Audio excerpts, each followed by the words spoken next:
Good morning. My name's James Danger, and a very hot Australian summer's day. I'd like to do a talk on egg donation companies, the companies that supply donor eggs to the IVF market.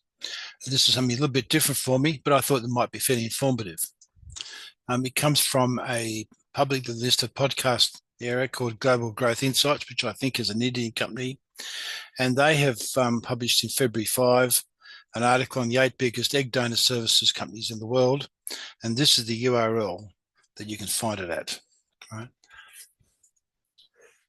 And basically it's talking about the egg donation industry as opposed to clinical parameters and about the donors itself. Just a different perspective, and recognize that it's big business. Let me just make 2 slides. These are from the American CDC IVF data center. This is for 2022. And this is the percentage of embryos transfers that resulted in live birth by age. And you can see here that basically per transfer, the pregnancy rate's about 45%, falling to about 40% when you're 35. And even 36 and 37 is not too bad. Unless you've been down here, it's still pretty bad. But you can see it's starting to fall away very quickly. And this is for fresh transfers, and this is for transfers using donor eggs. Right, there's a couple of reasons why people are doing here. Could be recurrent miscarriages or poor ovarian reserve. There could be quite a few reasons, but basically the pregnancy rate is almost the same right across the board. It does drip from about 45% for really young women down to about 38 for women over 45. And so you can see why, as more and more women can enter into IVF in their late 30s, early 40s, 1 or 2 or 3 goes without success. They often change to donor eggs, particularly if they've had recurrent miscarriages, etc. So as a client ages and the chance of pregnancy decreases, they may undertake several cycles before considering donor oocytes. So they will generate more cycles per baby born. And this is just an idea to put in perspective. This is the number of ART cycles in between 2013 to 2022, and this is for fresh transfers. This is for frozen transfers using the couple's own eggs. This is for using fresh donor eggs, where it's basically fallen away to nothing, but up to around going from about 10,000 to around about 25,000 using frozen donated eggs. So this is a huge market, and basically is only half of the fresh embryo transfer market and around about a quarter of the total one. So it's actually quite a big market. So donor eggs, and I'm going to read, I won't plagiarize that word. I'm going to read this article because it's a good article. I can see no point in reviewing it, writing something different. So this is an open access article, and the URL, anyone can go back and read it. I'm basically just going to read the article for you because I think it's quite good. And it goes something like this. The donor egg IVF services are a form of IVF ART in which eggs from a healthy donor are fertilized with sperm in a laboratory, and the resulting embryo is transferred into the uterus of the intended mother or a gestational carrier. This approach is primarily used when a woman cannot use her own eggs due to diminished ovarian reserve, premature ovarian failure, genetic concerns, prior cancer treatments, or advanced maternal age. Clinically, donor egg IVF is recognised as one of the most effective fertility treatments, especially for women over 40, where success rates, as I've shown you, with their own eggs decline sharply. I'm just going to make this a bit bigger. Okay, donor egg IVF service companies are specialised fertility providers that recruit and screen donor egg donors, perform IVF using donor eggs, and manage embryo transfers for intended parents. These companies include fertility clinic networks, dedicated egg banks, and hospital-based reproductive centres. In 2026, donor egg IVF companies operated within a global market of about $2 billion, serving an estimated 180,220 donor egg cycles annually worldwide. That is a staggering amount of cycles. Leading providers report 50 to 65% pregnancy rate per transfer in well-selected patients, which is noticeably higher than standard IVF for older women.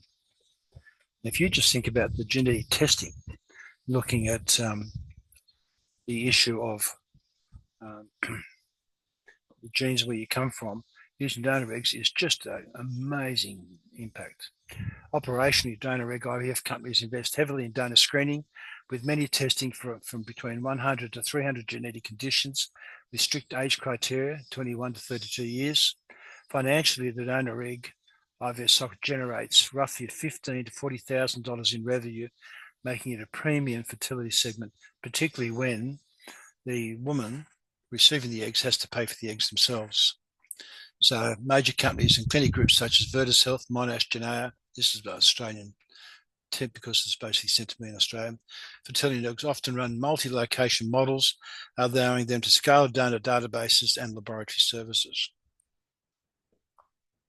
These companies play a critical role in addressing age-related fertility, which affects a growing share of the global reproductive age market. So, where are donor egg services growing across majors and what opportunities exist in 2026? This is about people looking to expand into it. Donor IVF services are expanding globally as infertility rates rise, maternal age at first birth increases, and access to assisted reproductive technology improves. In 2026, around 1 in 6 couples, it used to be 1 in 10 when I started IVF in 1982, it was 1 in 15. Worldwide experience infertility, and donor egg IVF has become a critical solution for women with diminished ovarian reserve, genetic concerns, and prior treatment failures. Globally, donor egg IVF represents around about 12 to 18% of all IVF cycles, and in women aged 40 or more, donor eggs may account for up to 30 to 40% of treatments leading clinics.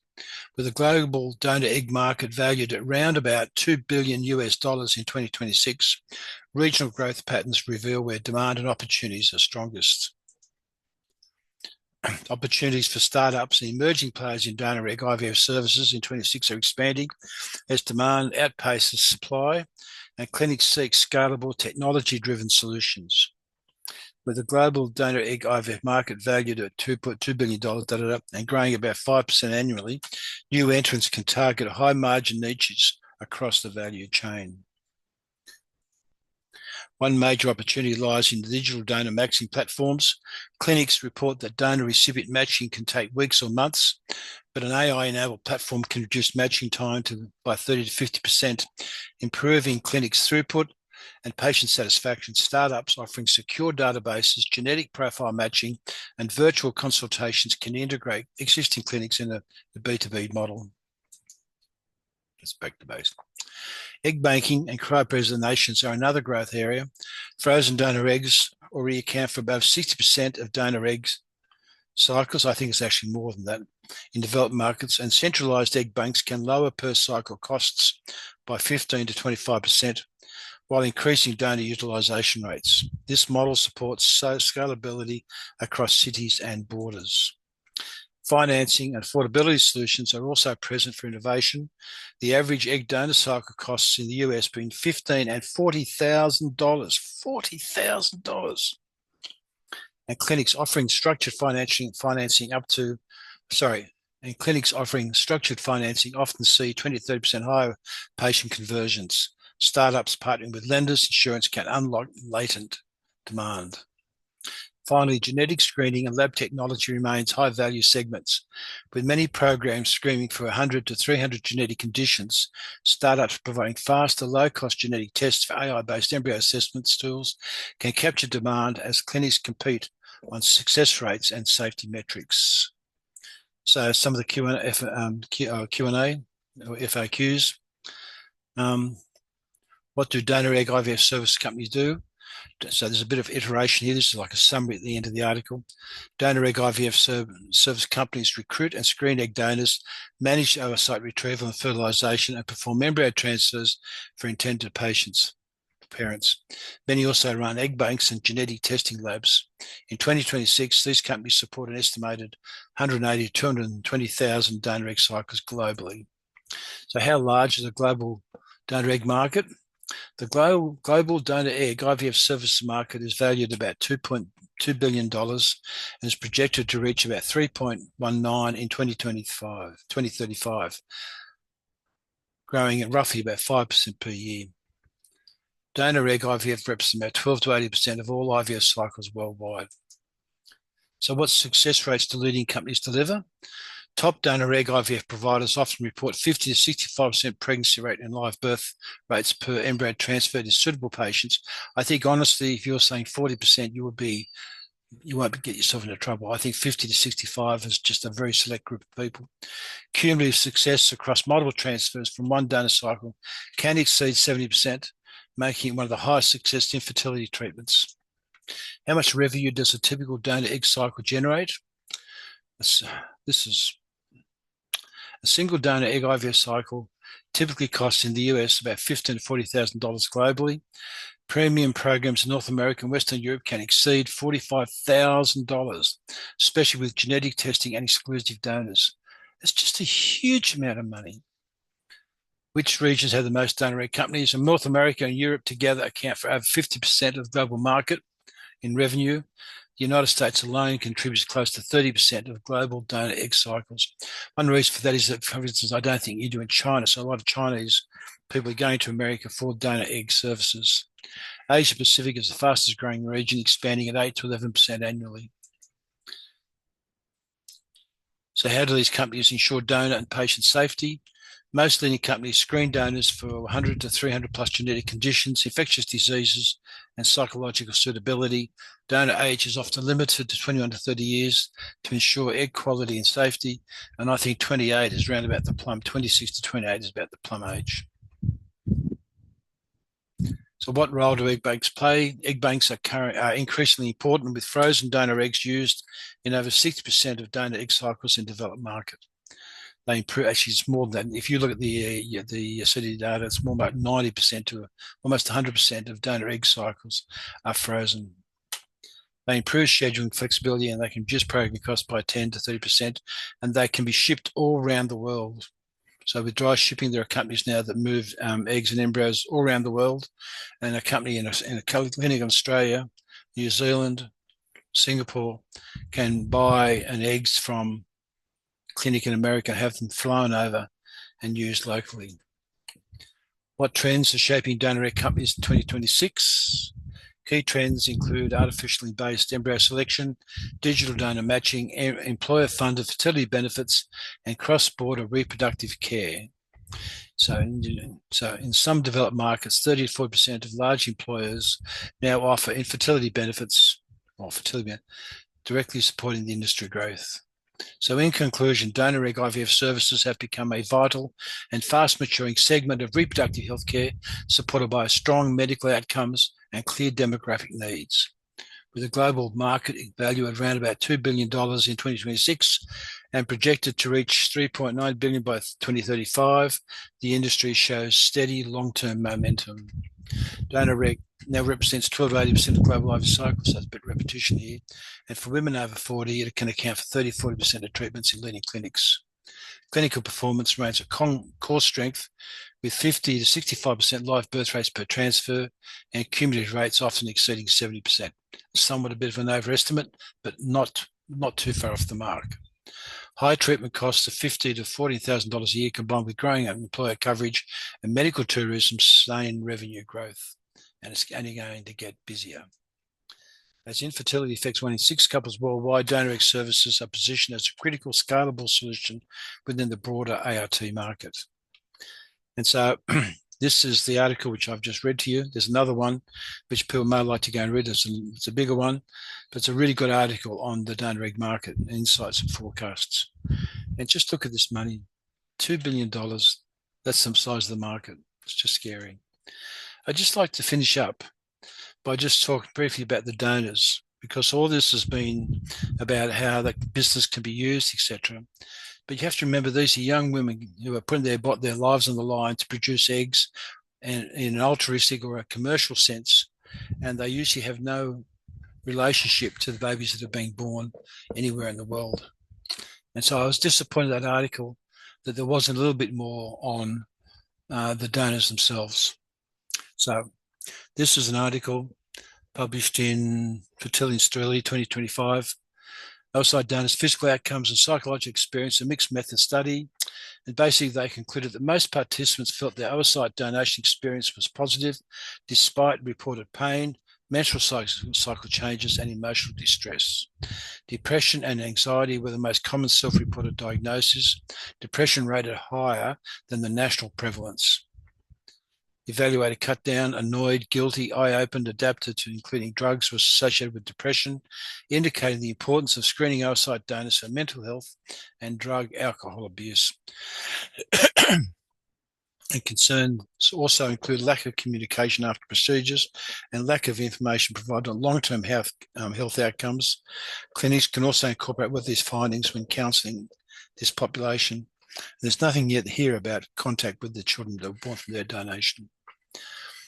So how much are they paid? In Australia, excuse me, in Australia, it's illegal to pay and receive payment for human tissue.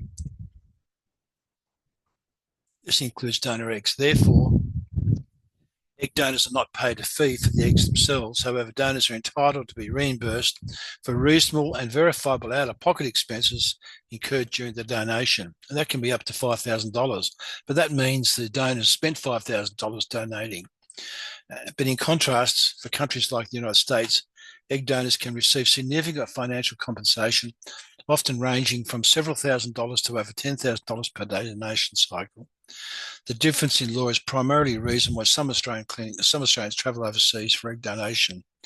This has been in place in Australia and England, etc., for a long time, where there's basically a view that donation should be altruistic, and I can remember the debates back in the 1980s when talking about sperm donation, and it's all to do with the children perceiving that their biological mother or father was actually wanting to help altruistic rather than just doing it for money. But what they're doing is actually limiting the number of eggs available, and therefore forcing a lot of couples to go overseas for it. And in reality, a woman is a bit different for a guy just going and masturbating, producing a sample for sperm donation. But for a woman to donate eggs, it involves around about quite a few consultations, at least 2 to 3 weeks of their life taking drugs, a weekend where the eggs are collected. And women are usually stimulated very heavily to get as many eggs as they can. And so many women feel really hyperstimulated and really quite unwell.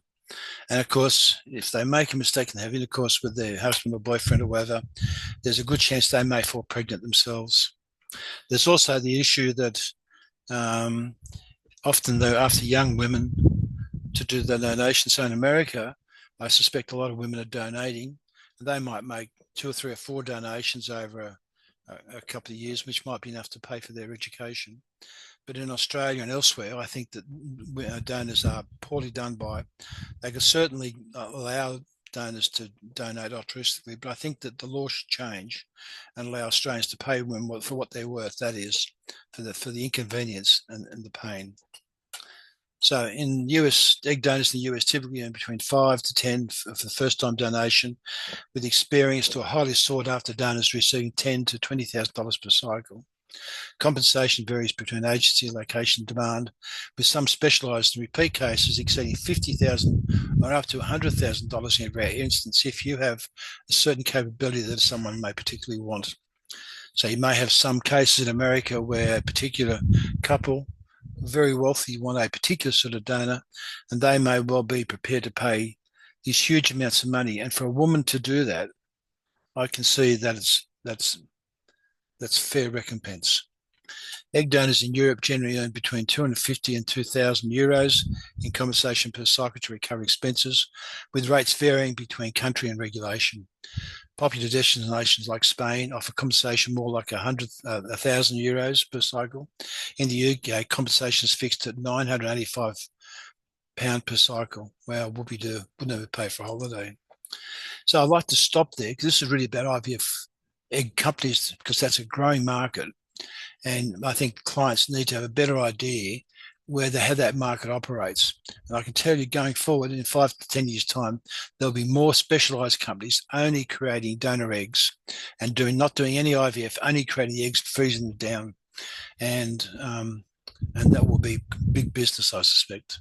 So I'd like to stop now and say, my name's James Stanger. I'm an embryologist with more than 50 years experience. I'm I'm not a medical person, and this information is not medical advice, but it may help you knowing what questions to ask about your treatment with your doctor, and maybe to help in understanding the advice you receive. If you like what I'm talking about, please press subscribe and make a comment, press like, and tell other people about the service. Just like this service is funded by my other activity, which is an online EQA program, the training and testing in embryology and andrology. And you can see all the tests that my site provides. And just I'd like to thank you. I know IVF is a personal journey that involves the action of many techniques, issues, and people, and it helps to understand all aspects of that journey. I hope this information may be of value. If you like the information provided, please tell other clients about the service and please subscribe. And at this, I think I'll say, stop. I'm going to have lunch and have a swim and sleep. Thank you. Bye.